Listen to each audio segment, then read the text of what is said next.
Olá, sejam todos muito bem-vindos e bem-vindas ao último evento do nosso ciclo de conferências Eleições e os Clássicos da Filosofia Política. Hoje, no nosso evento, nós nos despedimos falando um pouco sobre o filósofo americano John Rawls e o filósofo húngaro Istvan Mészáros. Queria agradecer muito a todos vocês que, durante os meses de setembro e outubro, estiveram junto com o ILP, aproveitando esse momento de eleições para refletir um pouco sobre a dignidade da política, sobre os aspectos conceituais da democracia, bem como sobre a legitimidade do poder na tradição da filosofia política. Ao longo desses 8 encontros, nós tentamos abordar os diferentes desafios éticos, jurídicos, políticos, relacionados aos autores clássicos, desde a antiguidade até os dias atuais.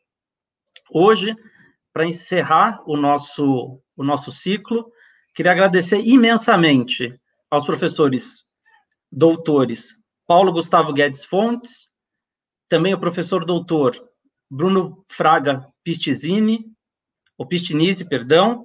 e que estão aqui conosco, que vão partilhar os seus conhecimentos durante a próxima 1h30, e agradecer imensamente ao professor doutor Silvio Gabriel Serrano Nunes, a quem a gente deve essa organização e curadoria deste ciclo de palestras. Realmente é um prazer trabalhar com o professor Silvio, que, além de tudo, é um grande amigo e é responsável por essa curadoria tão delicada e tão importante para que a gente tenha condições de debater as eleições sob o olhar também da filosofia. E ao longo desses 8 encontros, para nós, do ILP, foi uma grande surpresa. Imaginar que a gente teve palestras com picos de até mais de 1.000 visualizações. Isso mostra que a gente ganhou uma amplitude muito grande, discutindo filosofia, trazendo a filosofia e fazendo com que a filosofia dialogasse cada vez mais com a atualidade, principalmente dentro da Assembleia Legislativa, ainda que a gente esteja dentro do ambiente virtual, mas como extensão das atividades da própria Assembleia Legislativa. Não poderia deixar de agradecer também, nesse momento de encerramento de ciclo, os nossos parceiros, que são a Escola de Gestão e Contas do Tribunal de Contas do município de São Paulo, a Escola de Magistrados da Justiça Federal da Terceira Região, EMAG, o Tribunal de Contas do município de São Paulo, TCM, aqui do estado de São Paulo, a Escola do Parlamento da Câmara Municipal de São Paulo e a Escola Superior da Advocacia da Ordem dos Advogados do Brasil, Seção São Paulo, ESA, OAB, SP. Professor Silvio, peço que se junte a nós. Professor Silvio, muito obrigado por essa curadoria, muito obrigado por esses 8 eventos, você nos presenteou com a sua curadoria, com a sua organização. Obrigado pela seleção dos palestrantes que, com certeza, abrilhantaram e vão terminar com chave de ouro esse ciclo. E eu também deixo aí um momento para que você também conte sobre um novo ciclo que vem aí, né? Porque a gente encerra esse, mas não termina por aqui. A gente continua a nossa parceria. Mas muito obrigado por esses 8 eventos, obrigado por a aproximação institucional entre as escolas. Acho que o ILP ganha muito, a Assembleia ganha muito com a sua presença aqui conosco, com a presença dos palestrantes. Então, por favor, agora eu passo a palavra a você. Bom, preliminarmente, gostaria de registrar minha imensa gratidão ao ILP, na figura do seu presidente, que é o Vinícius, né? Que o Vinícius de uma generosidade muito grande, que, enfim, aceitou essa proposta, deu todo o apoio. Agradecer a todos aí do ILP, nesse momento também de encerramento, agradecer ao Stanley, agradecer a todos os estagiários, agradecer a Ania, agradecer a todos pelo suporte incondicional, agradecer aos professores, né, que nos acompanharam até aqui, agradecer a todos os alunos, todos os que estão nos acompanhando, enfim, debatendo e trazendo questões instigantes, e que muitas vezes até algumas exposições que eu fiz também, eu ficava, por um público tão qualificado, eu ficava até com medo, será que eu consegui responder ou não? Mas, enfim, foi um momento de muito aprendizado também, eu acho que para mim, enfim, para todos nós, nesse momento de debate, acho que é um momento tão importante, no sentido de uma valorização da dignidade da política, uma valorização de se refletir também sobre democracia, suas questões, e agradecer aos nossos parceiros, né, anteriormente mencionados pelo nosso diretor-presidente aí do ILP, o Vinícius, agradecer imensamente pela generosidade, né, de também terem chancelado esse projeto, esse apoio aí, e obviamente agradecer e apresentar os nossos palestrantes hoje, que muito nos honra, né? O professor Paulo Gustavo Guedes Fontes, que é desembargador do Tribunal Regional Federal da Terceira Região, doutor em Direito do Estado pela Universidade de São Paulo, mestre em Direito Público pela Université de Toulouse, pós-doutor pela Université de Lorraine. Agradecer imensamente também o professor Bruno Fraga Pistinizzi, que é professor do curso de Direito da PUC Minas e doutor em Ciências Sociais pela PUC de São Paulo. Agradeço imensamente a todos vocês aí por estarem aqui hoje, será um imenso aprendizado para todos nós. E a gente mantendo esse padrão que nós estamos mantendo, né, uma exposição de 25 minutos, meia hora de cada um dos, né, expositores, enfim, e depois nós abrimos para os debates aí que nós vamos recebendo aí pelos chats, enfim, a gente fazer esse diálogo aí. Eu passo a palavra agora, sem me alongar mais, para, né, o professor Paulo Gustavo Guedes Fontes para expor sobre John Rawls, né, que será o nosso primeiro autor aí em discussão hoje. Muito obrigado, professor. A palavra aí com o professor. Pois não, professor Silvio. Boa tarde a todos. Eu quero também agradecer ao doutor Vinícius Schurgerlis, que é o diretor-presidente do Instituto do Legislativo Paulista, responsável pela organização desse evento, que frutificou tanto, não é? Com belas palestras, e que, inclusive, essas palestras estão disponíveis, eu hoje verifiquei, no canal do ILP, no YouTube, certamente vão ser úteis para estudantes, para estudiosos em geral da política. Então, foi realmente uma iniciativa excepcional do ILP, da Assembleia Legislativa de São Paulo, né, com apoio de outras instituições, inclusive da nossa Escola da Magistratura Federal da Terceira Região. Agradeço ao professor Silvio Gabriel Serrano Nunes, responsável pela organização, pela curadoria, né, a quem cumprimento pelo denodo do professor Silvio, pelo seu empenho nas atividades acadêmicas em geral. Realmente, o professor Silvio tem uma participação e uma maneira de agregar que é digna de encômios.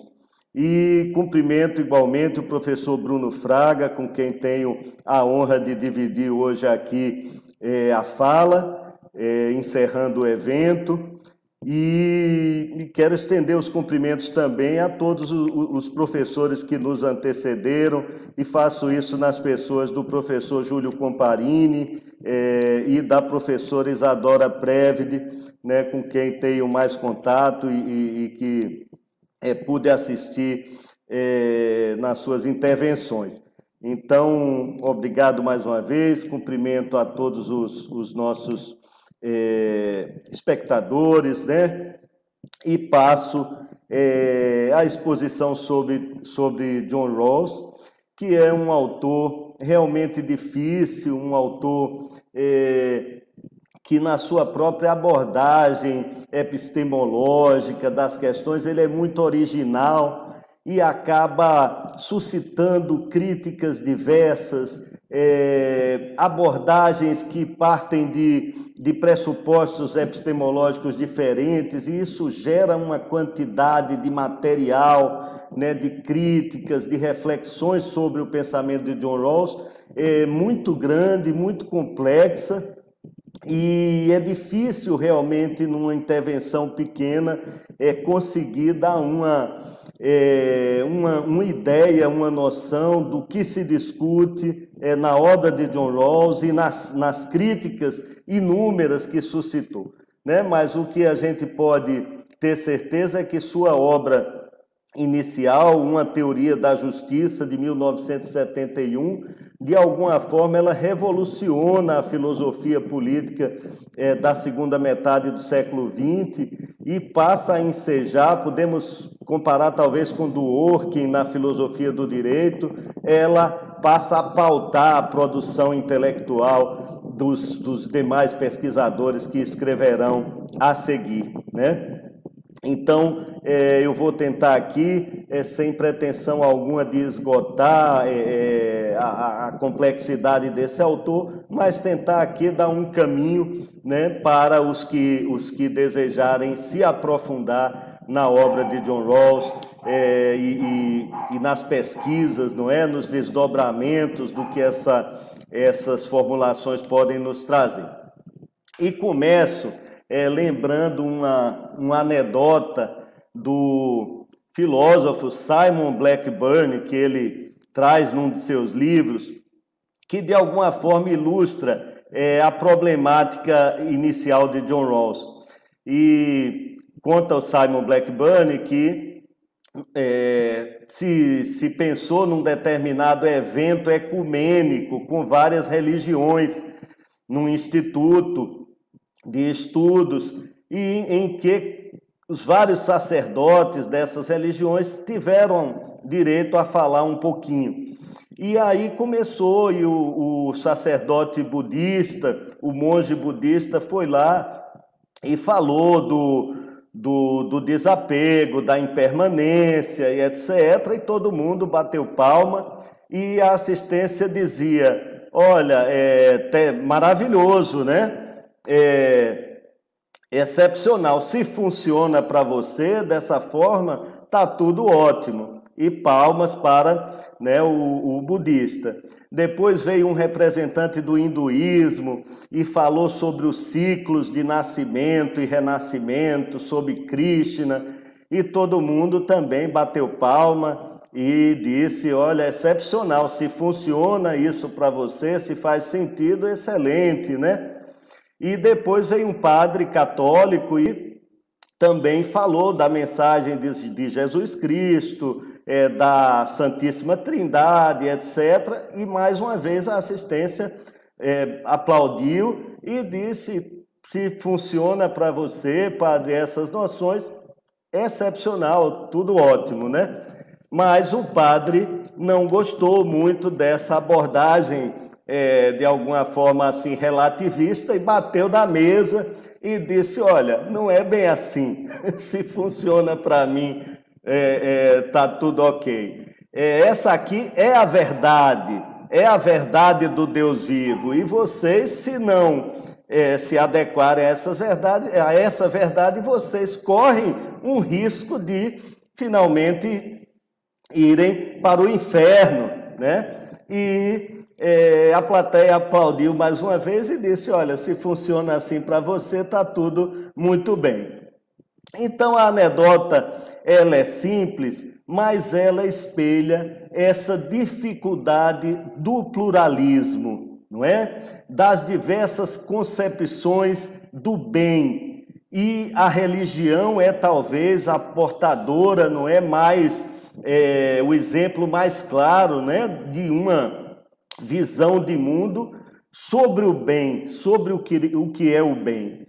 E essa pluralidade de visões sobre o bem, essas visões coexistem na sociedade e nem sempre essa coexistência ela é simples, porque da mesma forma que essas religiões podem se comportar, vamos dizer, de uma maneira razoável, que é uma palavra muito usada por Rawls, pode acontecer que alguém bata na mesa, como fez o padre, e diga, não, essa não é a verdade e essa verdade que eu defendo vale para todos, né? A anedota, ela ilustra bem essas questões, mas talvez ela seja injusta com o padre católico.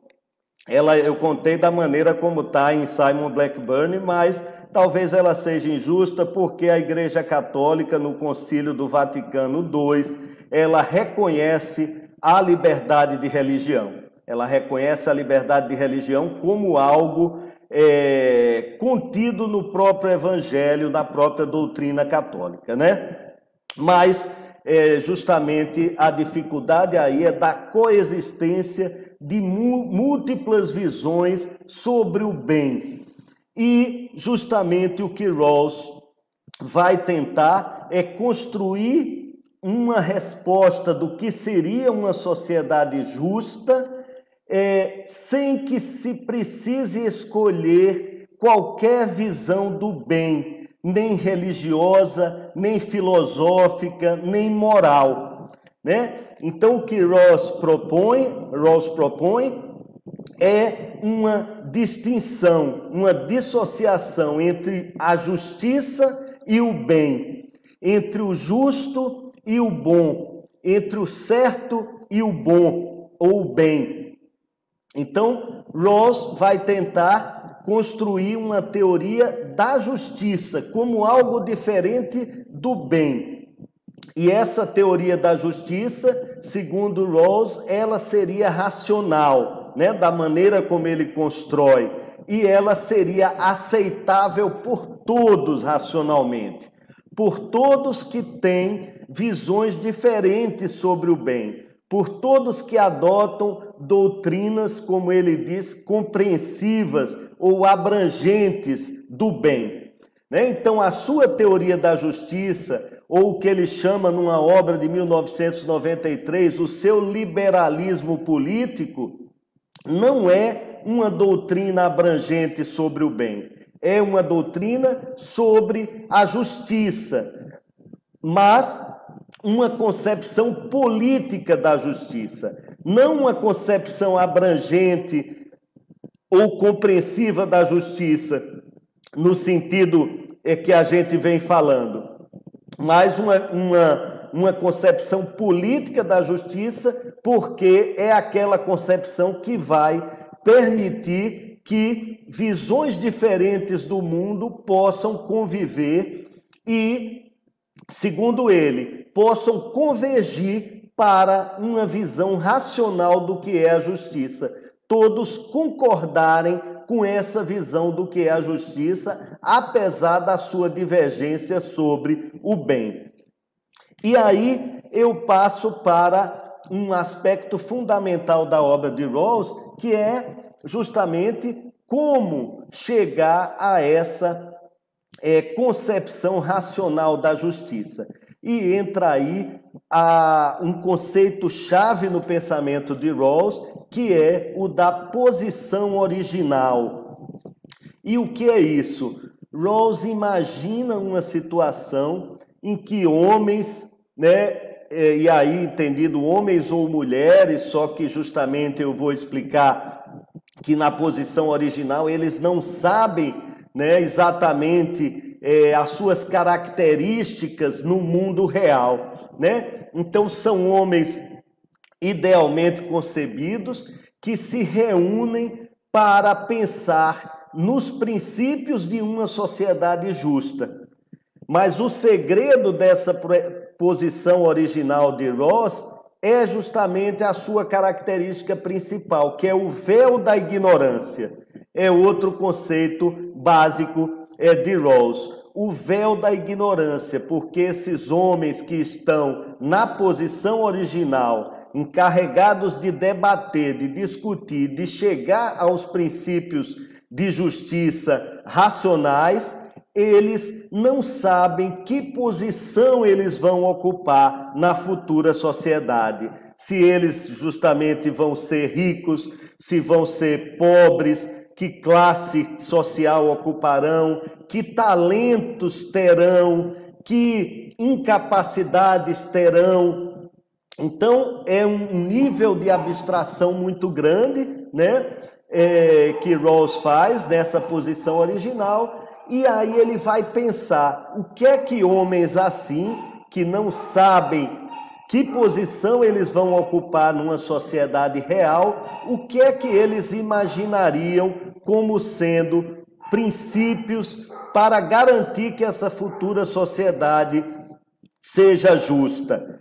Então, essa é a posição original. Ela tem algumas condições Então, só um minutinho, gente, que eu acho que tem aqui um barulho. Só um minuto.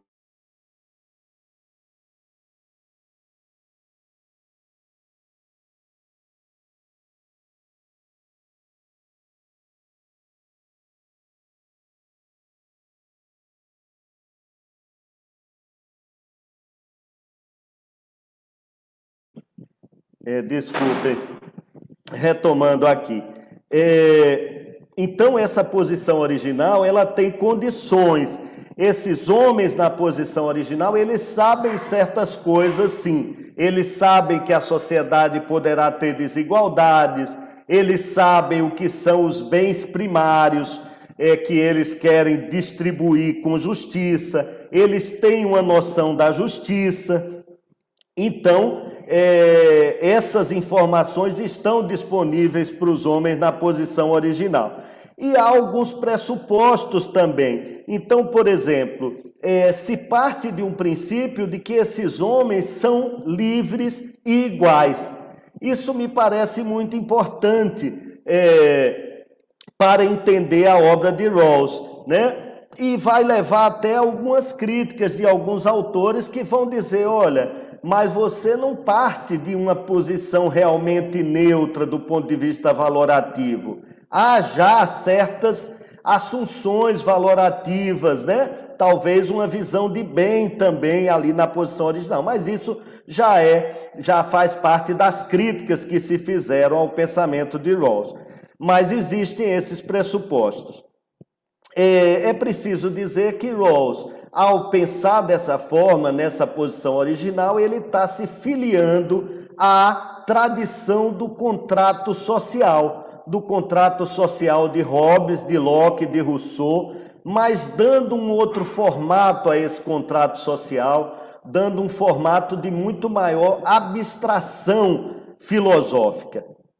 E uma outra influência que é unanimemente admitida, né, na obra de Rawls e que ele próprio assume, é a influência do filósofo Immanuel Kant, porque justamente essa formulação de Rawls, que quer princípios, que os homens pensem em princípios que vão servir a todos na sociedade efetivamente existente, que eles estão, né, logicamente, num momento anterior, pensando nessa sociedade, que isso se parece, por exemplo, com o imperativo categórico de Kant, quando Kant fala que é correta a ação moral, ou seja, é justa, quando uma determinada máxima, uma determinada regra pode ser universalizada.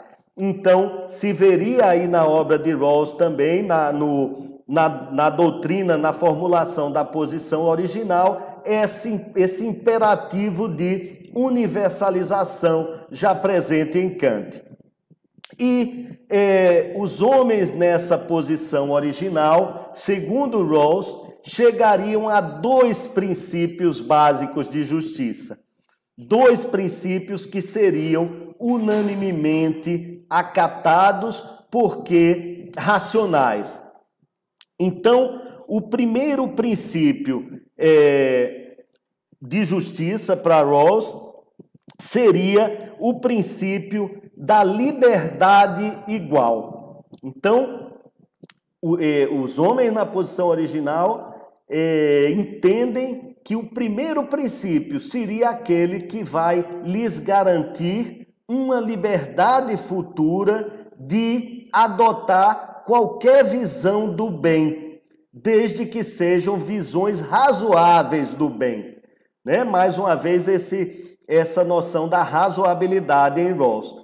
Então, os homens vão querer que eles sejam livres na futura sociedade para adotarem uma visão de bem, para adotarem um plano de vida próprio, né? E que nem o Estado e nem os outros homens possam interferir nessa liberdade, nessa visão do bem. Então, o primeiro princípio de Rawls equivale justamente às liberdades civis e políticas, né, entendidas como os direitos fundamentais de primeira geração, vamos chamar assim. Então, esse é o primeiro princípio. E o segundo princípio de Rawls teria a ver com a noção de igualdade, mais propriamente falando, de igualdade econômica e social.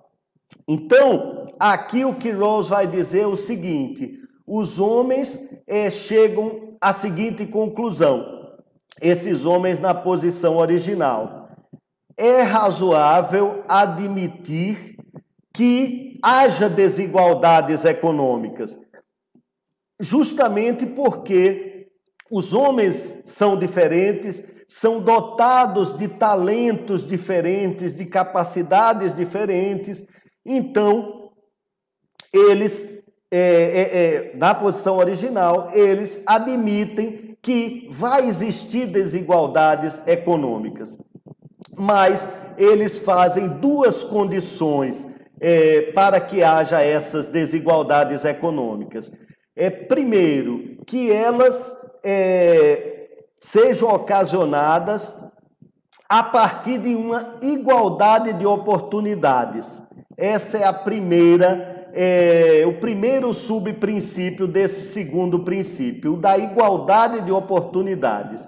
Então, é necessário que essas desigualdades econômicas que venham a acontecer, que são de alguma forma inevitáveis, mas que elas partam de uma igualdade de oportunidades. E o segundo subprincípio desse segundo princípio das desigualdades econômicas sociais é o chamado princípio da diferença. E é um princípio bastante exigente. O que é que Rawls vai dizer? Que essas desigualdades econômicas e sociais, elas também só vão se justificar se elas reverterem em favor dos menos favorecidos, em prol dos menos favorecidos. Então, esse é o princípio da diferença. Pode existir desigualdades econômicas.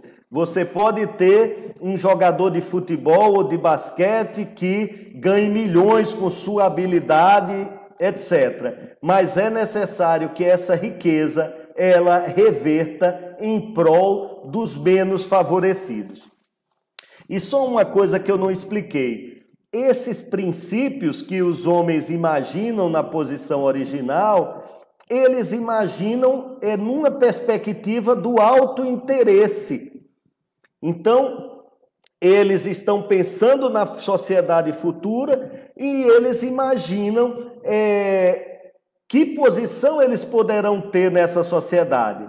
E eles, de alguma forma, têm medo de ocupar posições desfavorecidas na próxima sociedade e tentam maximizar essas condições que serão ruins futuramente. É o método que Rawls chamou de maximin, maximizar o mínimo. Já que eu não sei que posição eu vou ocupar, eu quero, por exemplo, se eu for desfavorecido na sociedade futura, eu quero que a riqueza de alguns reverta em meu favor, em favor de outros desfavorecidos. Então é assim que Rawls constrói o seu pensamento, esses dois princípios básicos de justiça, na sua teoria da justiça, depois nas reformulações que ele fez durante 20, 30 anos depois, ele mantém esses princípios, apesar de algumas mudanças, alguns ajustes aqui e ali.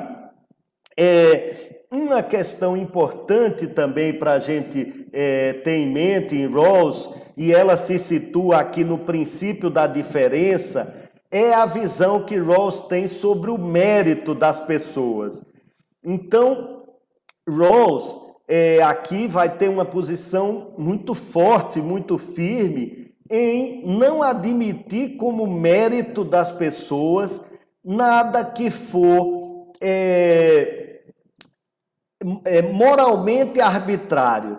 Ou seja, nada que for casual, contingente, fruto de uma loteria natural, que ele chama, né? Então, a própria capacidade intelectual de um, né, maior que a do outro, para ele não é um mérito isso que justifique a desigualdade econômica. Por isso que vai ter que haver essa reversão das vantagens para os menos favorecidos. Mesmo os homens em igualdade de oportunidades, que já é em si, né, o primeiro subprincípio é o 2-1, já é em si algo exigente, mas mesmo em igualdade de oportunidades, aquele que vier a ser menos favorecido, né, não é por uma questão para Rawls, é de mérito, na maioria das vezes, né, porque nem as capacidades intelectuais, elas representam um mérito moral, nem a beleza, né, muito menos a origem econômica de classe das pessoas. Então, nada disso vai justificar a riqueza. Então, isso vai dar margem a muitos questionamentos de toda a ordem e de várias origens, né? Essa visão do mérito. Muitos vão falar, né, na questão do esforço pessoal, que Rawls não trataria adequadamente disso. E só para terminar essa parte e depois fazer um balanço das críticas que são feitas a Rawls, é preciso lembrar que ele confere uma primazia ao primeiro princípio das liberdades, né? Há o que ele chama de uma primazia lexicográfica, né? Uma primazia realmente da liberdade, do primeiro princípio da liberdade igual. Não se justifica, e aí Rawls rejeita expressamente o utilitarismo, né? Não se justifica para se obter resultados econômicos melhores para a sociedade ou para a coletividade, não se justifica o sacrifício dos direitos de liberdade definidos ali no primeiro princípio. Uma última questão ainda é a questão das cotas, né, das ações afirmativas. Muito se discute se o pensamento de John Rawls autoriza ou não as ações afirmativas. E a resposta não é muito fácil. Isso não está abordado de forma explícita na obra de Rawls, né? E os autores divergem quanto a isso.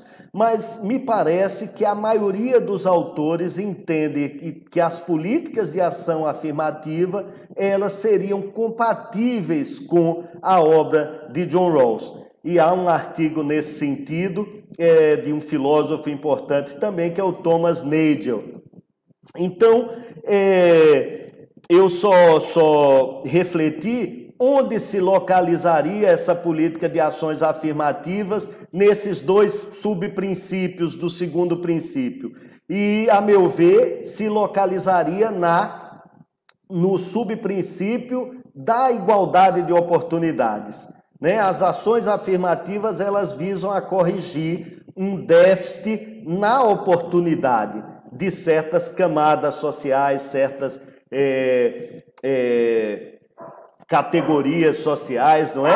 Que seriam desfavorecidas por uma realidade econômica desfavorável, e as cotas, as ações afirmativas viriam a corrigir essa disparidade de oportunidades.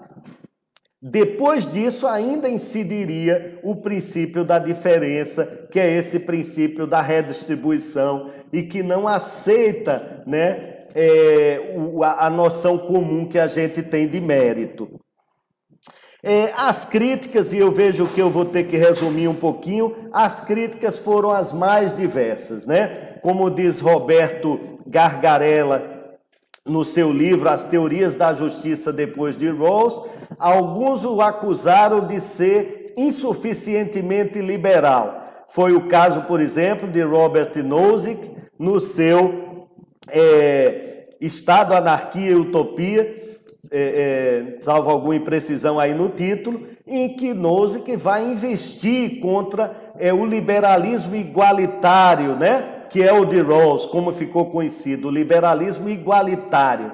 Então, o Gargarella diz que Nozick representa o liberalismo conservador, que vai investir contra Rawls justamente nessa ideia da igualdade, da redistribuição, né? Considerando que, no caso do jogador, aí ele tem pleno direito de usufruir, né, totalmente dos seus recursos, dos recursos que advêm do seu talento, e que não haveria essa obrigação de redistribuir. A esquerda também tiveram muitas críticas, né? Então, tanto o feminismo faz críticas também a Rawls, criticando o fato dele pensar os homens na posição original de uma maneira abstrata, sem pensar em grupos que já são desfavorecidos socialmente, e etc. Né? E o marxismo também critica Rawls por essa abstração, né, das classes sociais, das realidades sociológicas, históricas. E eu teria também mais a falar sobre a crítica marxista, mas nós não temos tempo. Uma crítica comum a Rawls vem do chamado comunitarismo, comunitarismo de Charles Taylor, de Michael Sandel, que vai basicamente dizer o seguinte: o comunitarismo, né? O comunitarismo que está preocupado com os valores comunitários. Ele vai dizer, olha, não é possível separar totalmente as noções de justiça e de bem, né? Nós vamos entender a justiça a partir dos nossos valores sobre o que é o bem, sobre o que é a vida boa, sobre o que é a vida correta, que vale a pena, que é valiosa. Então, isso a gente tem nos valores de uma determinada comunidade. Então, é impossível nós imaginarmos a justiça como algo neutro, né, que não leve em conta as visões de bem. E aí o comunitarismo faz essa crítica a Rawls, que o liberalismo de Rawls, ainda que o liberalismo igualitário, não leva suficientemente em conta essa questão valorativa, as dificuldades advindas do multiculturalismo e etc. E com isso, eu me encaminho aqui para o final, para as minhas conclusões, e o faço da seguinte maneira. Eu parto aí dessa crítica comum dos comunitaristas. Como diz Gargarella no seu livro, eu estou em dúvida se eu estou pronunciando o nome dele correto, desse autor, salvo engano, argentino, mas como ele diz, não se tem exatamente certeza do que onde os comunitaristas querem chegar na sua crítica ao liberalismo igualitário de Rawls. Mas seria justamente essa impossibilidade de separar a justiça das visões de bem, né? E portanto, também uma incapacidade que a teoria de Rawls teria de levar em conta o multiculturalismo, as diversas visões sobre a sociedade, né? E dialogar com elas de um ponto de vista da justiça, né? Eu queria dizer o seguinte: eu temo um pouco o argumento comunitarista. Temo um pouco o argumento comunitarista porque muitas vezes esses valores comunitários na política, eles vão, de alguma forma, resvalar no nacionalismo ou em uma doutrina religiosa expansiva, que de alguma forma quer dominar o Estado, né? O que Rawls não queria, que uma doutrina abrangente, compreensiva, possa impor a sua visão de bem à sociedade. Mas essa postura, essa defesa dos valores comunitários pelo comunitarismo tem esse risco. E a gente vê hoje em dia, né, alguns países que caminharam no sentido do reforço de valores comunitários e justamente o fazem com um reforço do nacionalismo, com um reforço da xenofobia, com um reforço de uma religião majoritária. E eu penso aqui, por exemplo, na Hungria, na Turquia, né? Nisso que vem sendo chamado de democracia iliberal. E justamente Rawls é um defensor do liberalismo igualitário. Então eu fico, né, com a primeira formulação de Rawls. Eu acho que nós somos sociedades confrontadas com o que Rawls chama o fato do pluralismo razoável, né?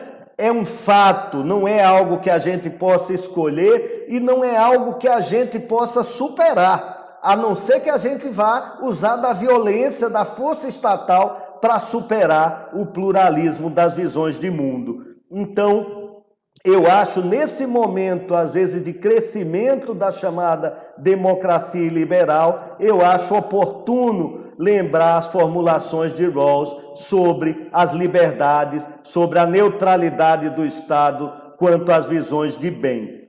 E, por fim, né, sobre a parte da doutrina de Rawls relativa à igualdade, há muitas críticas, como eu disse, por parte de teóricos os mais diversos. Eu me ressinto um pouco da concretude dessa formulação de Rawls sobre a igualdade, né? Basicamente o seguinte: quando é que uma sociedade está sendo justa em termos de redistribuição, né? Quando é que nós poderemos dizer que as posições vantajosas de algumas classes estão efetivamente revertendo em favor dos menos favorecidos, né? Há uma complexidade muito grande em torno disso, mas eu acho que a teoria de Rawls, nesse sentido, peca, né, por uma certa abstração e deixa a desejar, apesar dele indicar, né, as políticas públicas que têm que vir para efetivar essa igualdade, políticas tributárias, políticas públicas de educação, de saúde, de educação profissional. Mas mesmo assim é um tanto abstrato. Menos abstrato em Rawls é a questão da igualdade de oportunidades. E aí, mais uma vez, eu acho essa parte de sua formulação extremamente válida, atual, legítima, não é? Em um país como o nosso, com profundas desigualdades e com profundas disparidades, desigualdades nas oportunidades que as pessoas têm.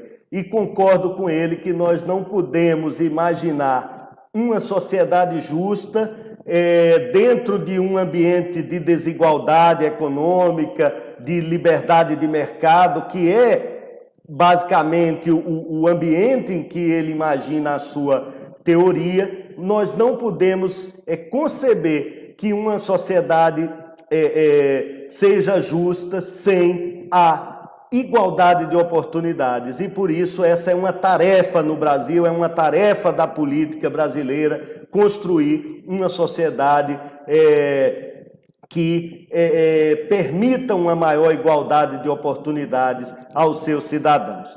Então, com isso, eu encerro minha participação, pedindo desculpa por ter talvez extrapolado o tempo, e agradeço mais uma vez ao professor Silvio e aos organizadores do evento.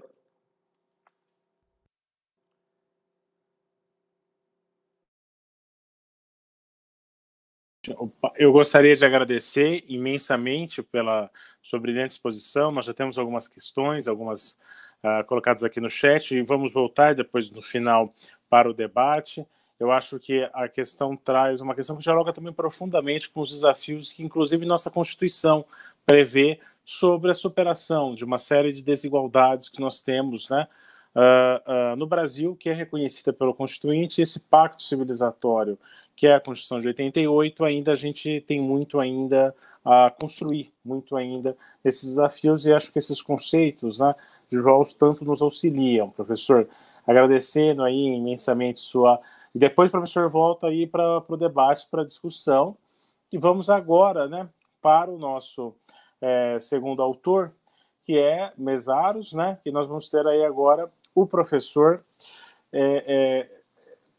Bruno, que já está aí conosco aí e vai nos brindar aí com a sua igualmente brilhante exposição, tenho certeza, sobre, né, o Mésaros, né, e o Bruno, que eu tive também a honra de fazer parte da banca dele de doutorado, que foi um imenso aprendizado para mim ler o texto do professor Bruno, escreve muito bem, uma pesquisa muito profunda também, e agradecer também até os livros do doutorado do professor Paulo Fontes, que também me enviou também um texto, né, magnífico, que é Neoconstitucionalismo e Verdade, professor Paulo Fontes, agradecer profundamente, né, enfim, a obra, a sua tese acho que está no repositório do banco da PUC, Bruno.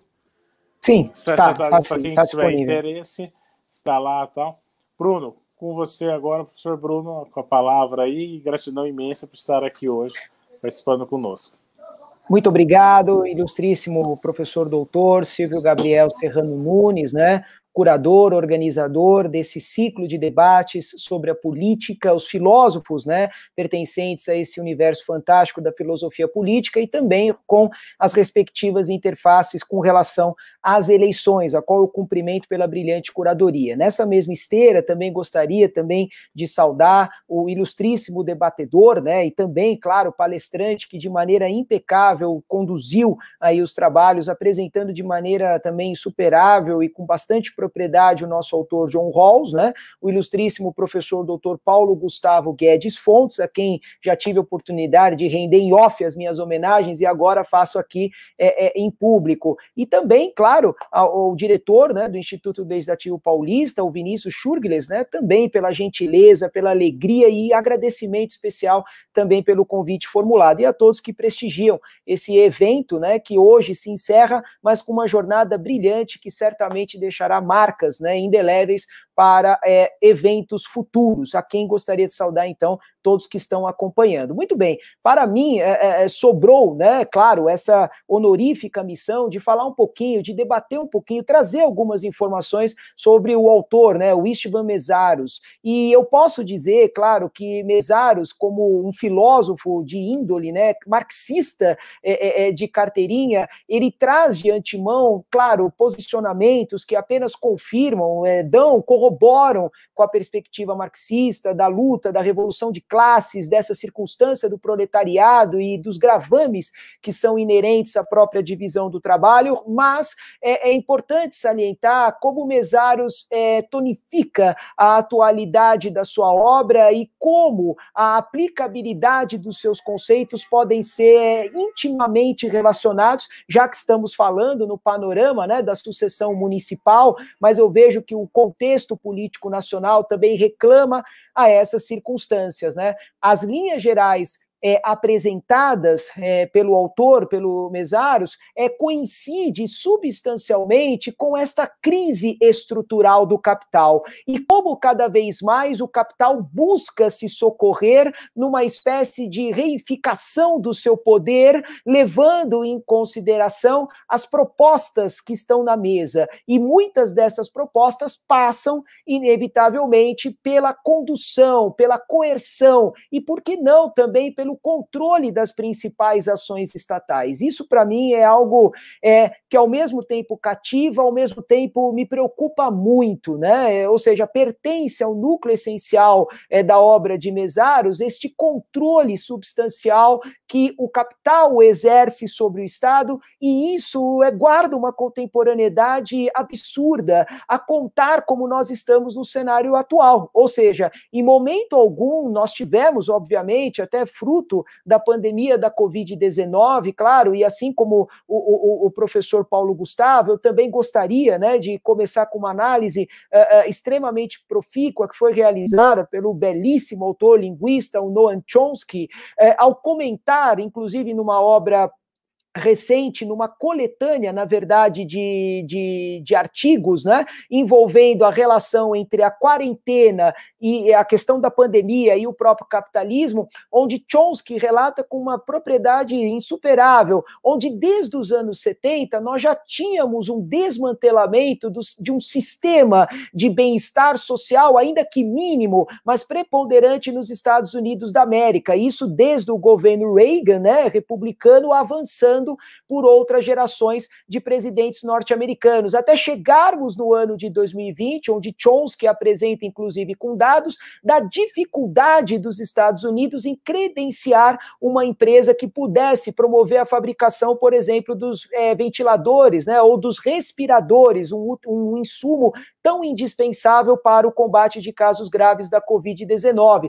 Chomsky relata que, graças a esse desmantelamento do bem-estar social promovido, protagonizado por nações como a norte-americana, chegamos ao ápice, inclusive, de não ter nenhuma empresa interessada na fabricação desses ventiladores. E justamente por quê? Porque não era produtivo para o capital, ou seja, o capital não estava interessado em promover uma adaptação do seu parque industrial para adaptar, consequentemente, para a fabricação dos respiradores. Ou seja, houve, claro, a necessidade de recorrer à compra chinesa, ou até mesmo a adaptação de outras indústrias norte-americanas por ordem executiva do governo federal. Ou seja, é o ápice, né, desse desmonte do capital e como realmente o Estado torna-se refém muitas vezes. Porém, é importante considerarmos, então, que a proposta do filósofo marxista Istvan Meszaros, né, aluno, discípulo, e que tem uma profunda relação também com Georg Lukács, né, que, dentre outros, é o autor também de uma belíssima obra, História e Consciência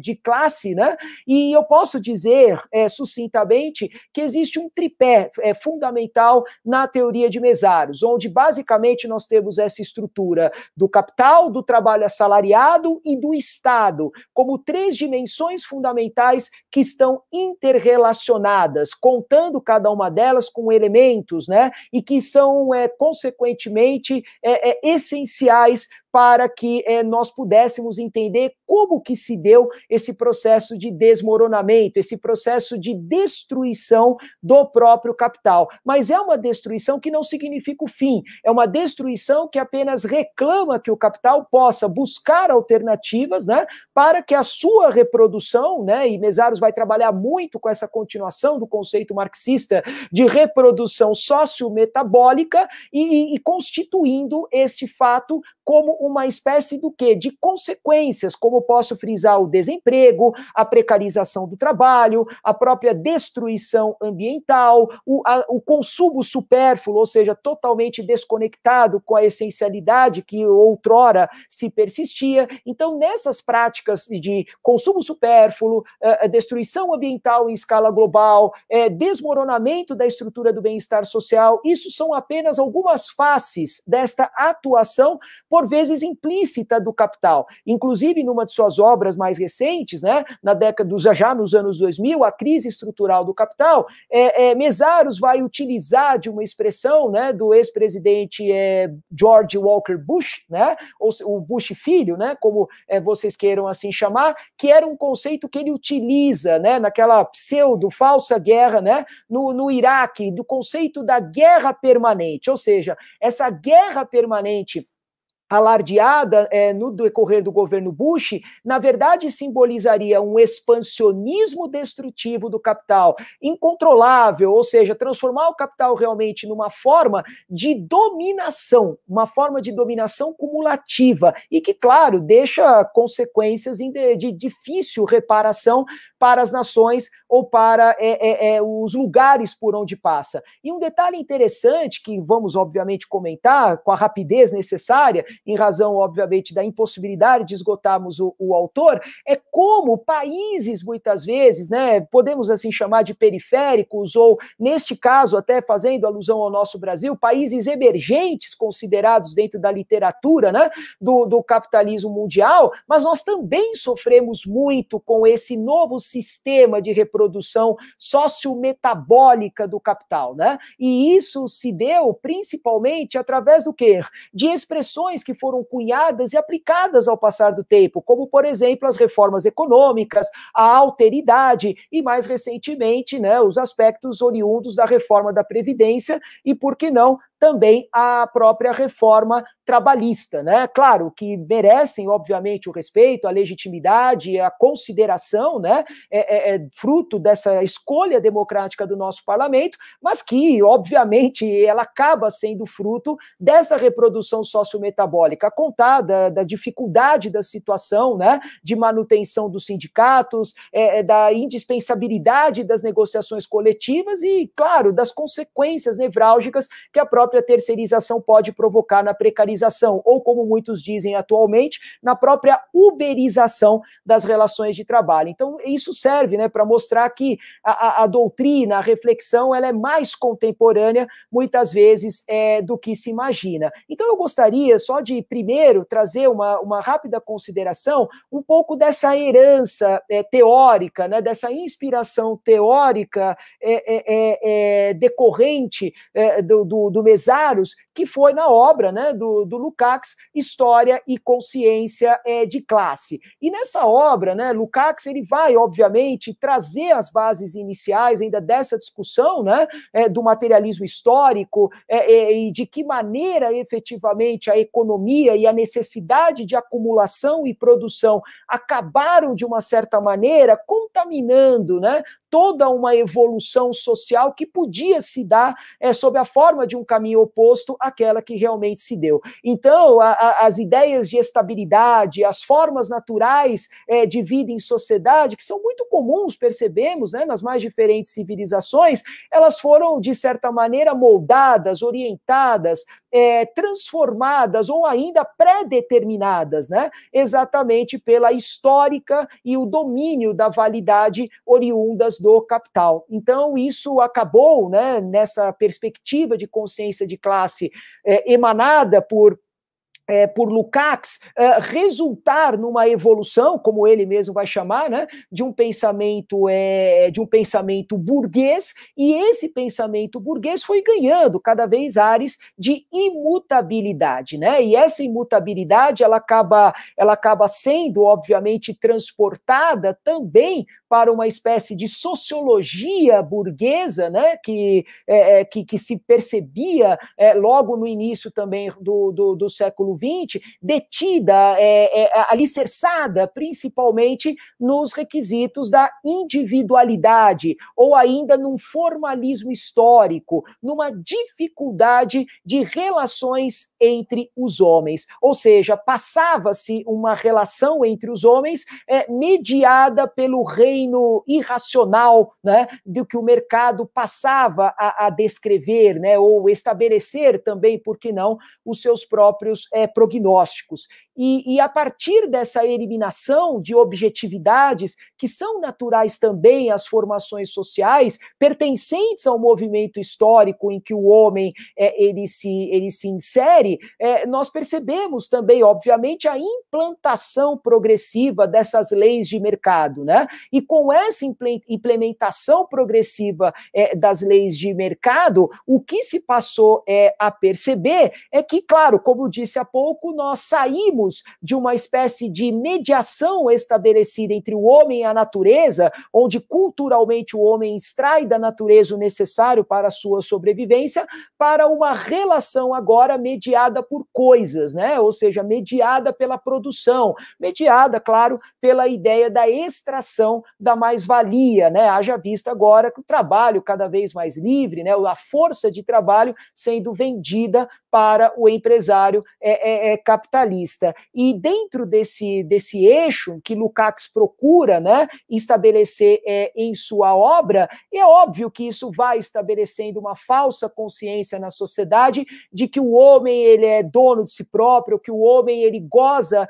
dessa liberdade. Não, claro que não. A evolução do homem ela vai sendo cada vez mais orientada por conta de uma espécie, como Lukács diz, de autoobjetivação da sociedade humana. E essa ideia de autoobjetivação da sociedade humana, ela vem a ser muito alinhada com a própria ideia do materialismo histórico, muito mais fincado na organização da produção, e esta organização da produção, claro, capitaneada pelo lucro, orientada pelo capitalismo, acabou, obviamente, por espraiar os seus mais diversos ramos, né, difundir as suas bases também para o desenvolvimento social, ou seja, o desenvolvimento social, a vida dos homens, toda a circunstância, a dinâmica de sociedade que poderia ter sido outra, ela deixa de ser porque agora ela é orientada pelas classes que operam na sociedade. Então,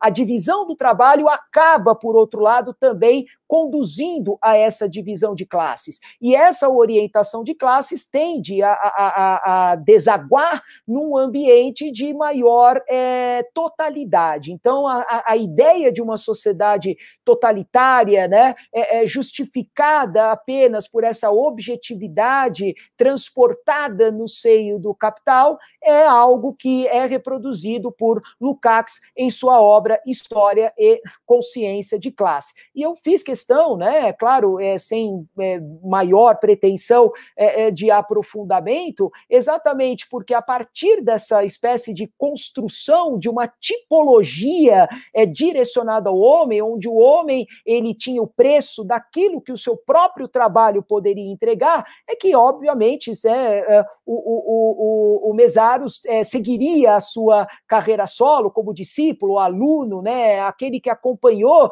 fundamentalmente, né, o próprio Lukács, para, obviamente, produzir a sua própria teoria, conduzir aos seus próprios entendimentos. Então, nessa esteira, como segunda obra, ou como segunda reflexão que eu gostaria de fazer, claro, introduzindo essa perspectiva do Mésaros à luz do Lukács, ou como o Mésaros, entre aspas, bebe, né, de Lukács para orientar a sua própria obra, eu separo alguns rápidos comentários de algumas obras que, a meu ver, são bastante marcantes e que combinam, sem sombra de dúvida, com a temática brilhantemente aqui introduzida pela comissão organizadora deste evento, que passa a ser a educação para além do capital. E eu escolho rápidos comentários sobre essa obra, A Educação para Além do Capital, do Mésaros, né, que, como eu disse, nasce, né, na década de 30 em Budapeste, frequenta, gradua-se, enfim, ele se torna docente da Universidade de Budapeste,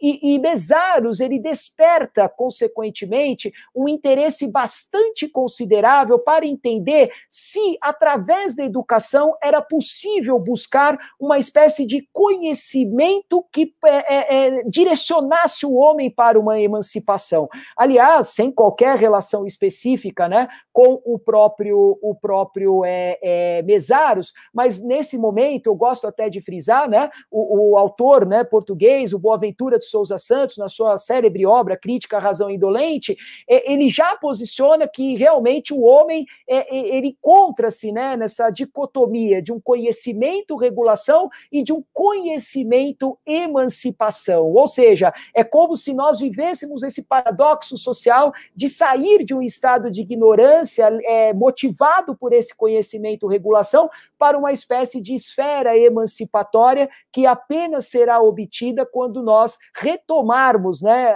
uma espécie de revolução de massas. Isso, de fato, pertence, coaduna com a proposta do Mésaros nessa linha que estamos tentando aqui postular. Mas eu gostaria de frisar rapidamente, na obra Educação para Além do Capital, em linhas gerais, o Mesaros ele vai destacar que a ideia de educar não é só uma mera transferência de conhecimentos, né? A educação é conscientização, a educação é um testemunho de vida, e isso é extremamente importante, né? Porque com essa proposta de testemunho de vida, Mesaros, de uma certa maneira, tenta romper com as amarras de um movimento neoliberal que já passa a ser experimentado, né, nas nações do Ocidente, principalmente Estados Unidos, né? E o Reino Unido, com a mão de ferro de Margaret Thatcher, né, totalmente desmontando a estrutura sindical e reformulando esse agravamento, né, ainda maior da divisão do trabalho, e ele vai, consequentemente, buscar compreender para depois sugerir mudanças. Então, extraindo alguns excertos ou comentando algumas rápidas passagens dessa esfera da educação para além do capital, nós podemos, por exemplo, enfatizar que Mesaros ele se conscientiza, ele entende realmente que a reprodução da sociedade, ela também começa dentro da esfera educacional, ou seja, nós precisamos realmente buscar prioristicamente romper o que ele vai chamar dos grilhões de uma lógica global. Por quê? Porque a lógica global, ela constrói um ambiente hegemônico entre capital e trabalho, né? Então, é como se nós vivêssemos no ambiente escolar de uma espécie de utopia educacional, onde o homem é livre, onde o homem constrói o seu conhecimento, ele pode buscar o caminho que bem desejar. Isso não é verdade dentro do interesse alicerçado por Mesaros, porque para ele, realmente, a educação ela se transfere para, nessa relação com o capital,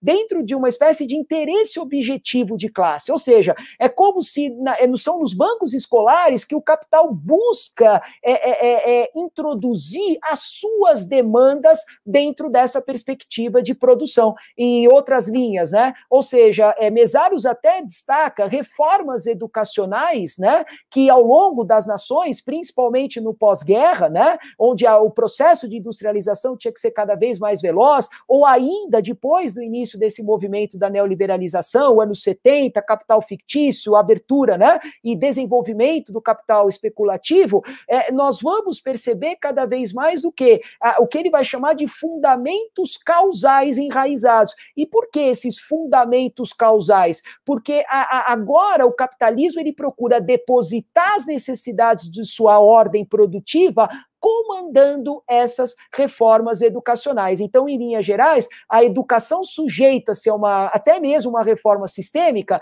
mas uma reforma sistêmica que vai atingir as correções de rumo demandadas ou, enfim, cobradas pelo capital. Então, por conta disso, nós vamos rompendo a possibilidade e o fundamento central do ensino, que é a formação do homem, da sua dignidade, do seu caráter, e torná-lo livre para que ele possa efetivamente escolher, né, o seu próprio caminho, né? E apenas como última reflexão que gostaria de fazer neste contexto também da obra, né, do Mesaros na educação para além do capital, ele citando, né, outro autor que para ele é de bastante inspiração, ele faz uma comparação entre Robert Owen, né, e o próprio Adam Smith, né, onde, por exemplo, o Robert Owen ele já pressupunha, né, e Mesaros cita isso na obra Educação para além do capital, que a experiência educacional prática, ela não conseguiria se sujeitar a esses reclamos do capital. Existiria em algum momento onde o homem acordaria,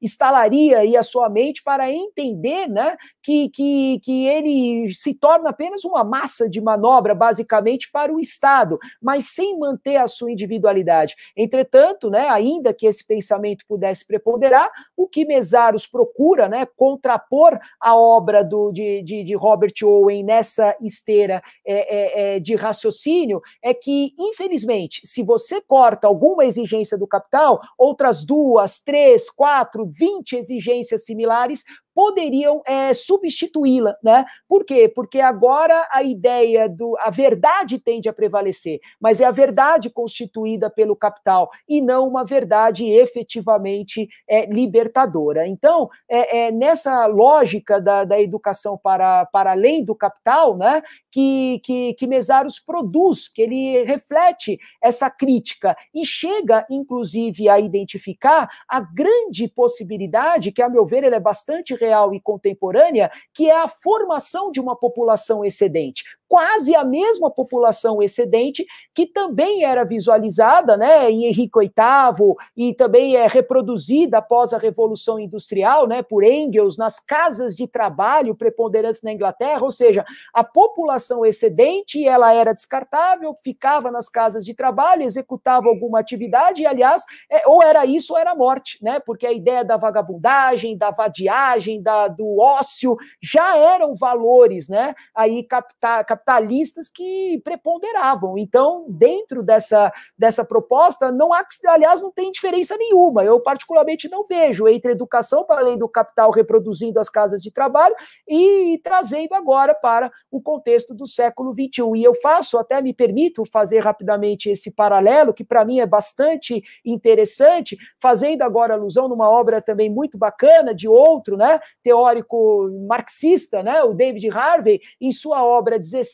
Contradições do Capitalismo, onde Harvey faz uma abordagem que, a meu ver, ela é fundamental. Por quê? Porque ele tenta fazer uma comparação entre este processo educacional que nós estamos vivendo e tentando puxar um pouco para as evoluções tecnológicas, ou seja, o capitalismo soube absorver com maestria insuperável essas inovações tecnológicas. Harvey chama isso, inclusive, de evolução combinatória. Por quê? Porque a maneira como novas tecnologias são criadas pelas mais privilegiadas mentes humanas e são transportadas para o universo físico, melhorando qualitativamente os processos de produção. Então, isso vai gerar esse movimento que Harvey vai chamar de descartabilidade humana. E essa descartabilidade humana é exatamente essa proposta alinhada nessa ideia de reforma educacional que já alertava Mesaros na sua obra Educação para Além do Capital.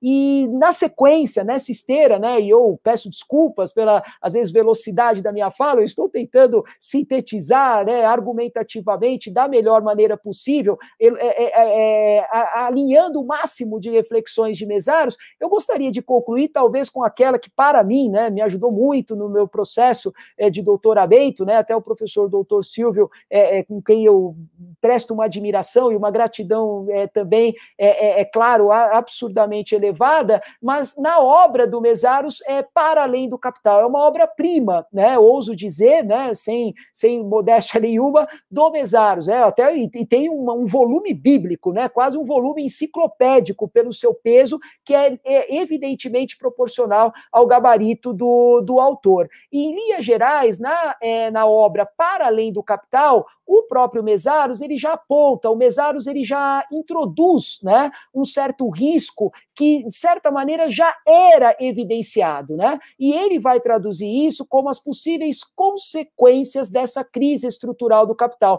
porque mesmo trabalhando nos processos educacionais, mesmo interferindo no eixo de formação da sociedade com a história e consciência de classe, ainda assim, o capital se vê em perigo, e isso nós vimos, inclusive, no cenário da pandemia, e inclusive, nessa esteira, o Mesaros, ele identifica, né, ele faz uma ironia muito fina, né, como é digna realmente da excelência das suas lições, como as famosas reuniões de segunda-feira e os artigos da revista The Economist, né, sempre fazendo alusão ao quê? Aos primorosos auxílios concedidos pelo governo norte-americano, salvando bancos, da mesma maneira que o Reino Unido também, Londres, como grande centro financeiro, utilizavam de recursos públicos para salvar esses bancos e garantir dessa maneira a reprodução sociometabólica do capital. Ainda assim, Mesaros entende e vê um claro risco dessa estrutura se romper. E essa estrutura, para ele, exige do capital ações incisivas, exige do capital ações contundentes. E ele vai, Mesaros, em sua obra, entender que essas ações incisivas ou contundentes, estabelecidas ou protagonizadas pelo capital, deverão ter o Estado como esta principal, entre aspas, aí, participante, hoje muito se fala em player, né, para garantir a sustentação do mercado, porque ao se acreditar na autorregulação do mercado, realmente não vamos conseguir chegar em algum lugar, né, ou lugar nenhum. E neste ponto, gostaria apenas de salientar que dentro da premissa ou da perspectiva analítica que Mesaros procura, né, introduzir, ele vai sinteticamente pontuar que 3 eixos são mais proeminentes nesse risco que pode ser elevado. Um deles ele vai chamar na esteira da produção, né, e do controle. Na segunda esteira, ele vai traduzir como sendo a relação entre a produção e o consumo,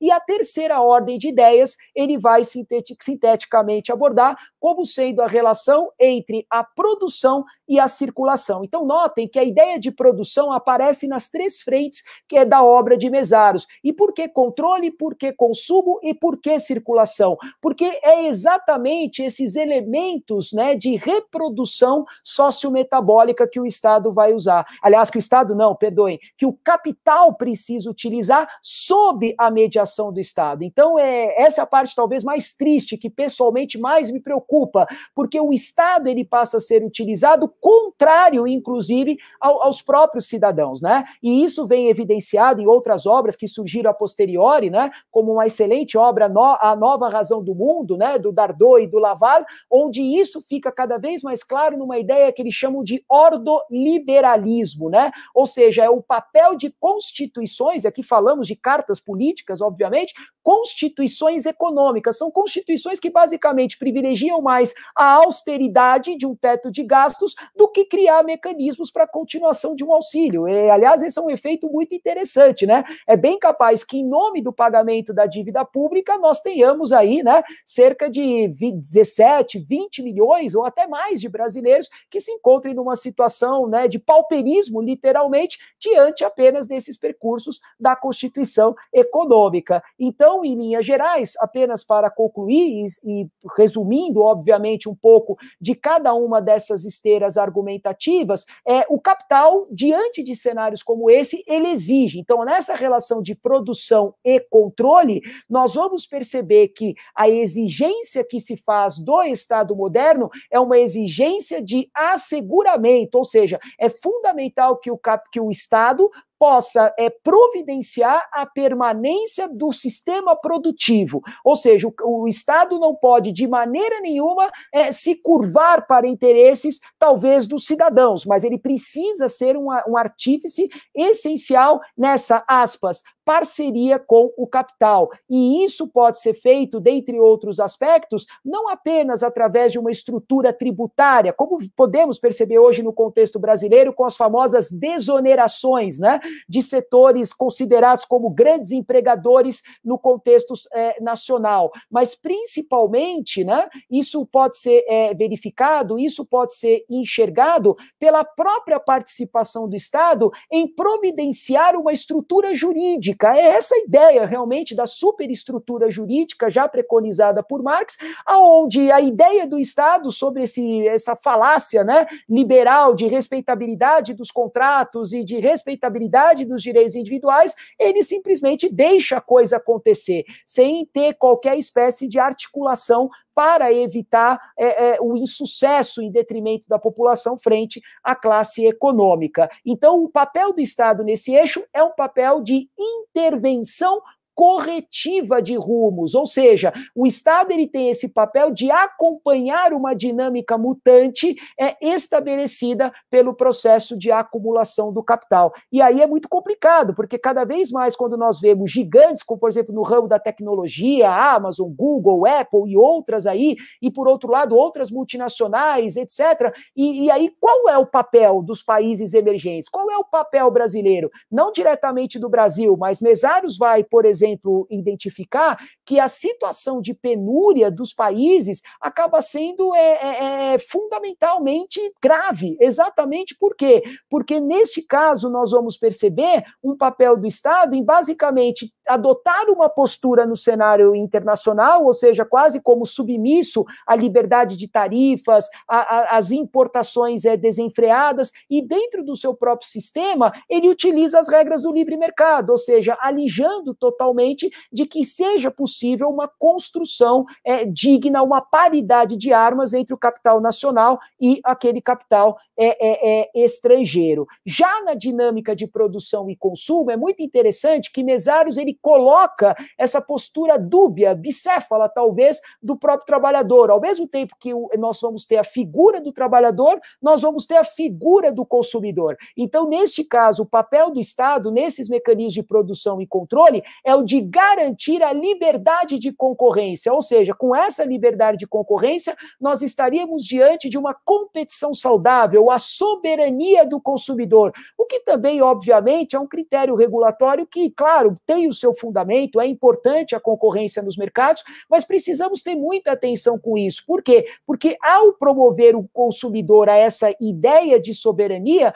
nós vamos automaticamente inviabilizar para muitos o acesso a bens essenciais, né? E aí, consequentemente, isso pode fortalecer e acirrar ainda mais a desigualdade. E em se tratando, finalmente, da relação entre produção e a própria ideia de circulação, esse talvez possa ser o aspecto mais grave. Por quê? Porque atualmente nós estamos situados num contexto, né, fruto até do movimento insuperável, claro, inarredável da própria globalização, onde o sistema do capital ele foi se tornando cada vez mais global, formando quase que um sistema mundial de normas, regras, é o chamado compliance, né, como muitos também gostam de associar. E isso tem sido transportado para o interior das regulações jurídicas dos estados como sendo uma espécie de necessidade de adequação ou adaptação a uma democracia liberal. Então, a democracia liberal proposta por esse mercado global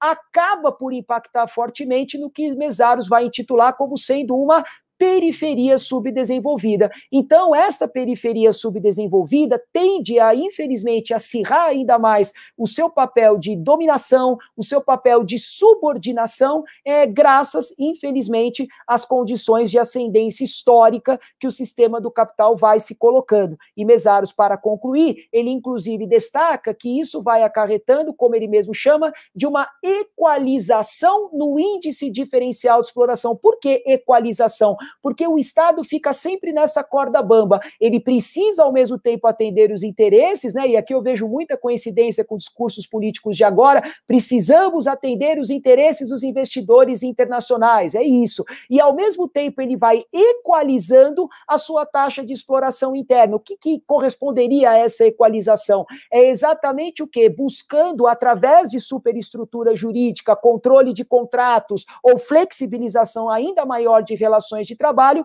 adaptar as exigências internas às obrigações subscritas internacionalmente. E eu concluo, talvez, dizendo, né, como alguns economistas vêm trazendo, como Mônica de Boll, ou até mesmo a diretora-chefe do Fundo Monetário Internacional, que até recentemente proferiu uma entrevista, a meu ver, bastante sincera e preocupante, o que talvez nós precisemos é de um novo arranjo global, um novo arranjo internacional, exatamente para que, na postura de Mesaros, possamos garantir talvez uma ofensiva socialista. Esse é o resumo da obra de Mesaros. A ofensiva socialista talvez seja a principal nuance que surja de uma igualdade substancial e que não fique, como Hayek costumava, né, proferir, apenas na suficiência de uma igualdade formal dos textos legais e da racionalidade econômica. Eu agradeço, muito obrigado e transfiro a palavra para o mediador do evento. Obrigado. Professor Bruno, agradecer aí imensamente por sua exposição, foi extremamente muito rica, né? Enfim, foi um imenso aprendizado para todos nós. A gente agora tem essa questão um pouco do debate, mas a gente está um pouco avançado na hora. Então vamos fazer o seguinte, eu vou ler os principais comentários, as principais intervenções, e aí eu vou passar a palavra para, né, o professor Paulo Fontes, professor Bruno também, para fazer comentários e suas considerações finais. Isso é uma forma da gente poder tentar gerenciar um pouco aqui. E agradecer imensamente a vários elogios, a vários questões, comentários, só destacando alguns e já cometendo muita injustiça por causa, enfim, dessa questão do tempo e tudo mais. O professor Júlio Comparini, né, falando que vamos fechar com chave de ouro aí esse ciclo pelos né, expositores de hoje, o professor Júlio que esteve aí no nosso primeiro evento e depois, enfim, outro, cumprimentando o professor Dr. Paulo, professor Dr. Bruno, professor Júlio Comparini. Agora, aqui a Tassiana Correia, né, tive o conhecimento do ciclo pelo Instagram, professor Paulo Fontes, @pílulas de filosofia do direito, que também é um espaço muito interessante para a gente conhecer e ver essa divulgação de ideias. O professor Bruno também, né, tem também nas suas redes sociais também, que ele divulga muito conteúdo muito importante, conteúdo também sempre que é um imenso aprendizado, né? A professora Mayra Belmonte Lanza, né? Ela disse que ela está sentindo saudades com o término do ciclo, foram todas maravilhosas, parabéns a todos os envolvidos. Aí ela fala uma questão sobre Rawls, não pretende delinear como sociedade ou Estado foram estabelecidos, mas especular como os princípios de justiça são escolhidos nessa situação inicial, hipotética do Estado. Outros comentários também sobre essa questão da teoria contratualista, esse diálogo que existe. O Felipe Leonardo Ferreira traz para Rawls quem deveria zelar pela igualdade de oportunidade, ele está perguntando o Estado, a natureza. Por exemplo, a transferência de grandes heranças já desvela esse equilíbrio original. Ana Cíntia, parabéns pela exposição. Só justiça diante de igualdade de oportunidades. Raquel Lima, bela exposição também, ela comentou. Marília Cruvinel, excelente. Essa palestra permitiu pela primeira vez entender melhor as ideias de Rawls. Aí já chegando no momento de Mesaros, né? Antônio Carlos Alves Pinto Serrano, parabéns pela palestra. Ana Clara Cristo Viseu Lima, está muito boa a palestra, bem dinâmica, carregada de conhecimento. Leonardo Ferreira Mesaros chega a refletir a sua obra sobre a resposta para a questão hoje os trabalhadores terceirizados, pejotizados, os uberizados, não se sentem trabalhadores e sim empreendedores. Felipe Leonardo Ferreira, né, também continuando dificultando a conscientização de classe, uma relação violenta transformou o patrão despersonalizado, né, Uber em cliente, e o cliente sempre tem razão. Há uma sugestão, nós podemos atuar nesse contexto na obra dele, o discurso tradicional já não atrai os trabalhadores. O professor Lúcio Flávio traz excelentes palestras, parabéns aos organizadores. Cláudio Alvim Zanini Pinter, parabéns aos organizadores e aos conferencistas. Revisitar os filósofos sempre bem-vindo. Não podemos usar o passado, mas podemos construir um mundo melhor para todos. Em razão do riquíssimo legado de cada filósofo, das contribuições socializadas por cada um dos conferencistas, bem como dos participantes, acredito que essa nobre iniciativa deve continuar, mantendo essa chama viva. Sempre palavras para agradecer aos palestrantes e também a todos que ensinaram, aprendizado que levarei para sempre. Enfim, espero uns próximos. Então, diante dessa questão do tempo, essa questão, eu vou passar a palavra agora, né, para o professor Paulo, depois o professor Bruno, para fazer essas considerações finais. E no final, eu só queria fazer uma pequena citação de um autor, para a gente poder fechar esse ciclo aí, que uma das questões desse ciclo é justamente a dignidade aí da política, e depois passo a palavra para o Vinícius para fechar os trabalhos. Pode ser assim? A gente pode organizar assim?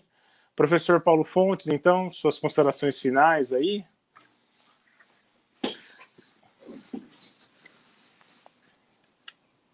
Acho que está mudo. Eu acho que o... Obrigado, professor Silvio. Eu agradeço os comentários dos participantes, né? Fico feliz que o nosso evento esteja sendo útil, né? E quero parabenizar o professor Bruno Fraga por sua brilhante exposição. É um autor que não é muito conhecido, mas o professor conseguiu mostrar a riqueza do pensamento de Mesaros, né? Uma certa dificuldade, né? Pela complexidade, mas o professor conseguiu, de alguma forma, nos dar uma ideia muito boa e, mais que isso, nos despertar o interesse de aprofundar os estudos, né? A exposição do professor Bruno mostrou bem uma diferença, uma característica do pensamento de Rawls, né? O pensamento de Rawls, e essa é uma crítica que os marxistas fazem ao pensamento de Rawls, é que ele é um pensamento, para usar o próprio jargão marxista, que se dá na superestrutura, né? Rawls não chega a questionar a estrutura econômica do capitalismo.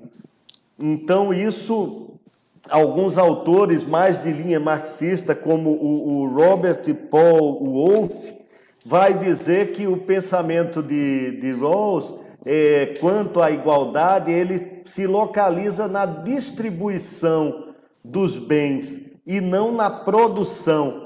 E ele cita até uma passagem de Marx, em que Marx diz, olha, a distribuição é uma mera consequência da forma como os meios de produção são apropriados. Então, isso mostra uma característica do pensamento de Rawls, que é não questionar a superestrutura, a infraestrutura, né? O modo de produção, vamos dizer assim, capitalista. Ele trabalha dentro dessa noção. E isso gera críticas, né, a ele, no sentido de que sua obra ela é uma legitimação, vamos dizer, um reforço teórico do Estado capitalista de bem-estar social. Apesar de Rawls criticar o estado de bem-estar social, o welfare state, ele diz que o que ele propõe vai além do welfare state por várias razões, e então ele fala mais de um socialismo liberal, né? Ele assume isso como seria o seu modelo econômico ideal, mas os críticos vão dizer que ele acaba fazendo uma defesa do capitalismo de bem-estar social, que não vai além disso. E aí eu chego na resposta do nosso participante sobre a igualdade de oportunidades.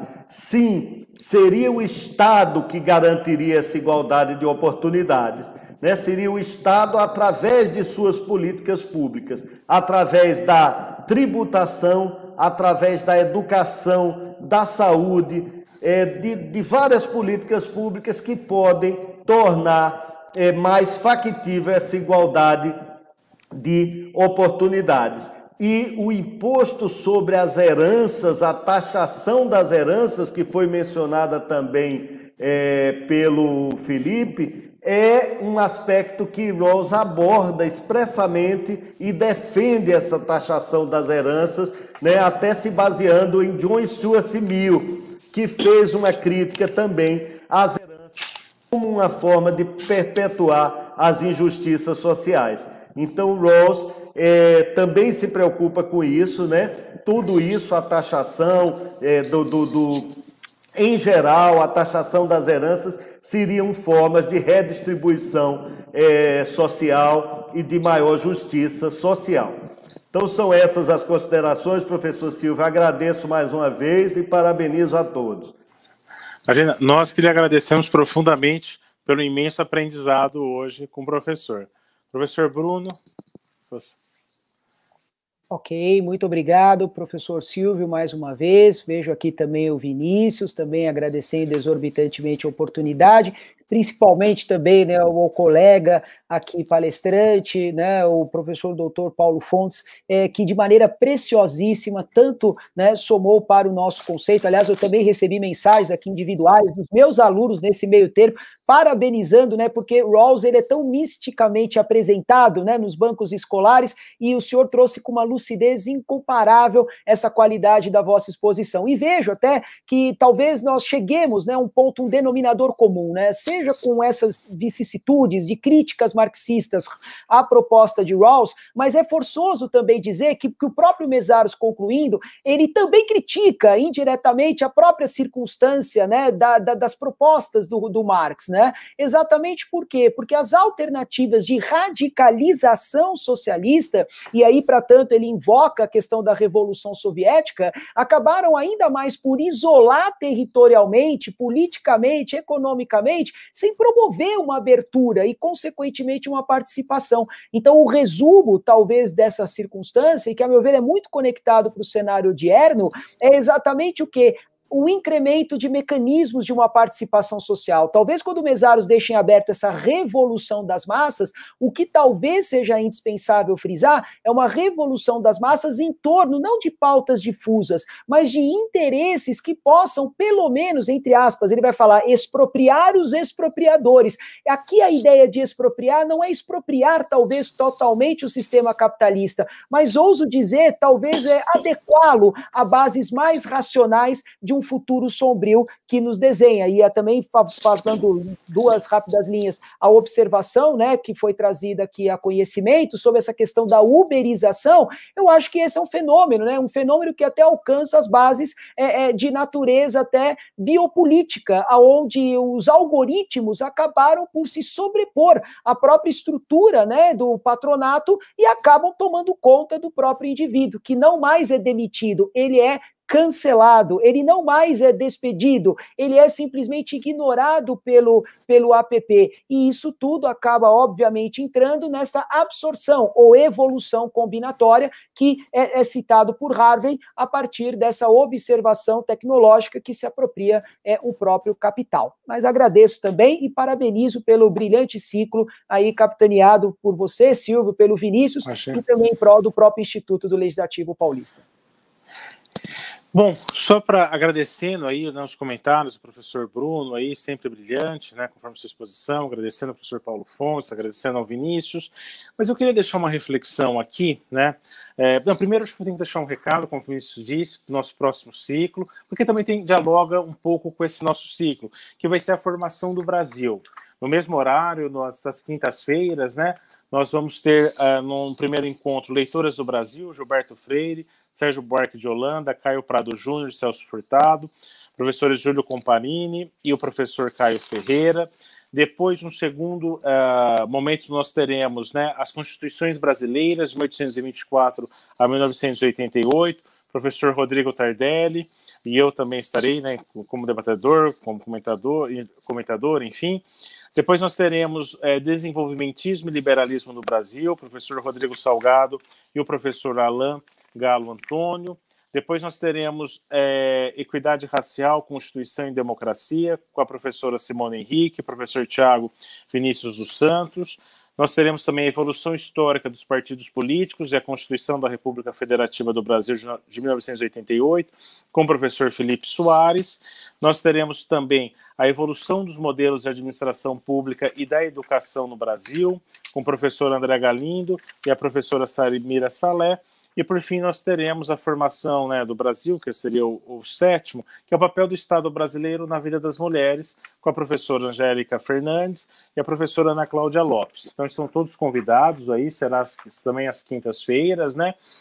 Agora, uma palavra final, né? Porque eu comecei, quando eu abri o ciclo no primeiro evento, era expondo um pouco sobre o Moses Finley, né? Que é um autor que eu gosto muito. Na verdade, ele é um historiador, não é nem propriamente um filósofo, mas ele tem uma reflexão muito interessante sobre filosofia política, sobre a política, que ele mostra que gregos e romanos inventaram, né, a política, e talvez que ajude um pouco a explicar uma série de certos desencantos que muitas vezes perigoso, né, em relação à política e como nós devemos valorizá-la, né.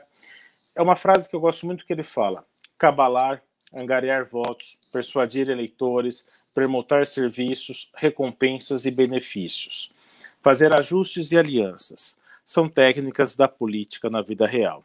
Em toda e qualquer sociedade política conhecida, a linha entre corrupção e não corrupção é não só extremamente difícil de traçar, mas também muda de acordo com o sistema ético do observador. Nem toda a gente concorda com Platão. Ou seja, acho que ele traz um senso de realidade da política. É claro que todos nós somos compromissados em combater a corrupção, é claro que todos nós somos compromissados por valores éticos, isso é evidente, mas ter sempre um cuidado para não se criminalizar a política. É importante ter a ideia que todas as ideologias são importantes na arena política. Uma democracia, para ela ser funcional, independente se nós temos afinidades, filiações político-partidárias, ou não temos nenhuma inclinação política para um ou outro lado. Eu acho que conceitos como esquerda, direita e centro são importantes, essas matrizes, né, enfim, como se fosse uma paleta de cores, como a democracia é isso, e que entrem no debate, façam a discussão, e que pelo voto popular uma sociedade escolha planos de governos naquele momento, A, B ou C, e o parlamento também tem muito, eu acho, que essa função.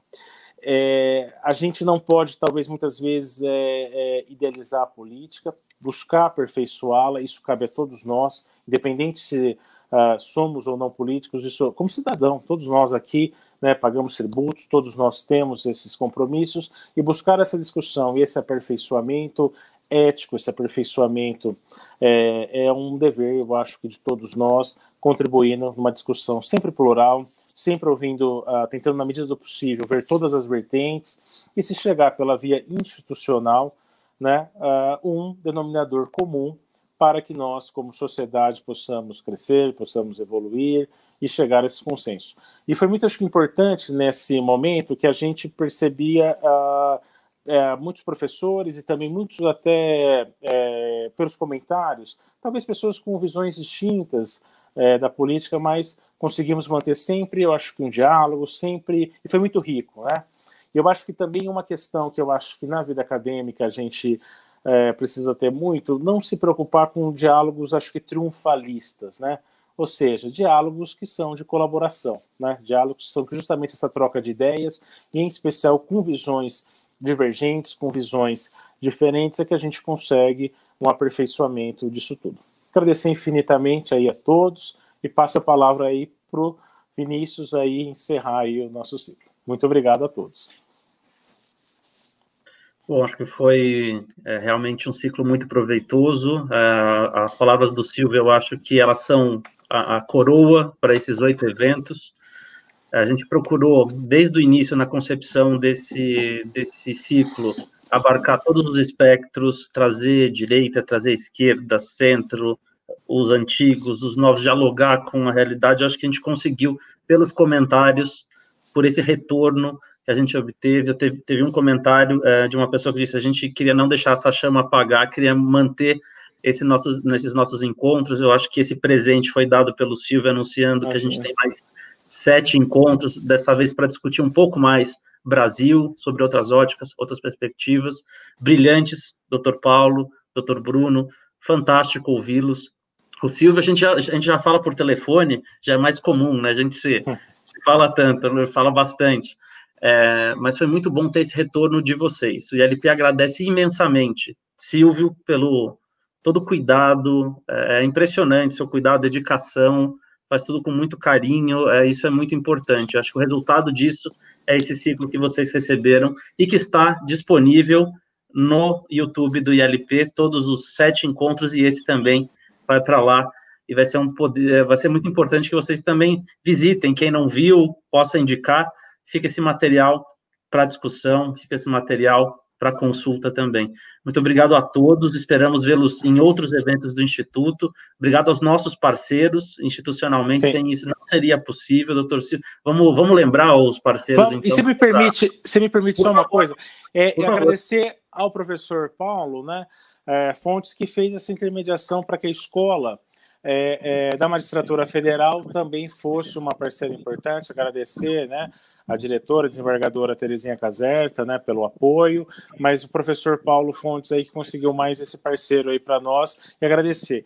E agradeço também, na figura do professor Bruno, também porque, como professores de universidades, divulgaram entre seus alunos também, agradecer também esse movimento aí. Gratidão imensa, professor Paulo, gratidão imensa, professor Bruno, e gratidão imensa à escola, né, da Magistratura Federal da Terceira, de magistrados, né, do Tribunal Regional Federal da Terceira Região, né, na figura da sua desembargadora, enfim, diretora, Terezinha Caserta, minha gratidão imensa aí.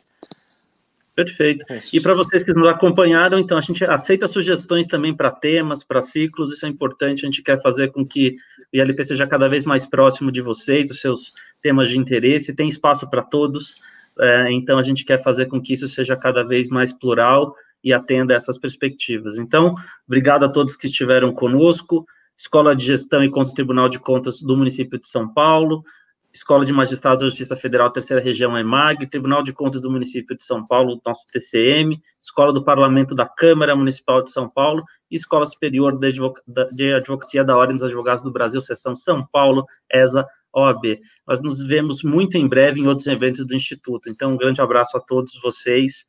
Até mais. Muito obrigado. Um grande abraço. Tchau, tchau.